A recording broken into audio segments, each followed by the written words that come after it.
Paksiw na bangus for today's video. So, meron ako ditong frozen na bangus na 2 weeks ago pa ito eh. 2 linggo na ito sa freezer. So, I decided na gawin na lang siyang paksiw na bangus. So, linis na ito, kaya lang frozen. So, ito muna natin o palalambutin at aalisin ng yelo. So, ito gagawa tayo ng brine, asin, and then water. So, I use rock salt. So, ibababad muna natin dito for 30 minutes ang ating bangus. Okay? So, ayan, kita nyo, ibinababad ko. And then, gagamit naman tayo ng pressure cooker dito kasi mahal ang gas. So, ipe-pressure cooker na lang natin. So, sinapinan ko ito ng dahon. Ayan, mintis pa yung pagkakagupit ko kaya inaanuhan ko yung mga buwang-buwang na yan. So, ilagay natin ang sibuyas. At ilalagay din natin ang maraming luya. And then, bawang. At iisa-isahin na nating isalansan dito ang ating mga bangus na sinapinan din ng dahon ng saging. Shout out sa hiningan ko ng dahon ng saging kay Edeline. Oo. Hiningi ko lang yan sa kanya. So, ayan. Lagyan natin ng paminta.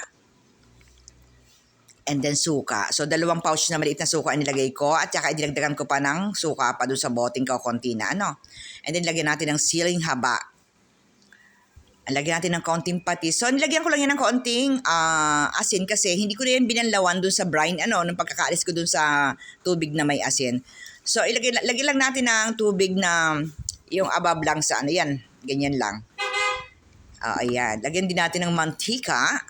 So, ayos yung ordinary oil lang. So, ilagyan natin takpan natin ng mabuti.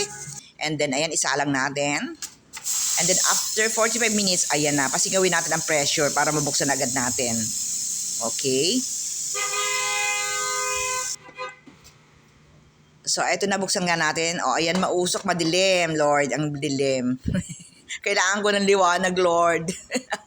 So, ito medyo maganda-ganda ito, ayan. Maganda-ganda ang nito, ayan. Malinaw-linaw ito, ayan. So, ayan na, diba? Taba-taba ng bangus. And then, okay guys, i-taste test natin. I-flex na natin kung malambot. Bututin ito. Wow. Diyos ko, kita ninyo yung tabang yan. So, dito tayo magsimula sa may buto. Sa may tinik. Tingnan natin kung kain ang tinik. So, may tinik siya. Tinik pa rin naman. So, 45 minutes ito ang lambot. Ang init. So, hindi siya masyadong maalat kasi hindi ko siya binagyan maraming asin. Pero okay din lang. Yung liit na tinik ay nakakain. Masarap siya para sa sardines in oil. Ito, Diyos ko, ito, masarap to. Ayan, laglag pa. Yan, okay?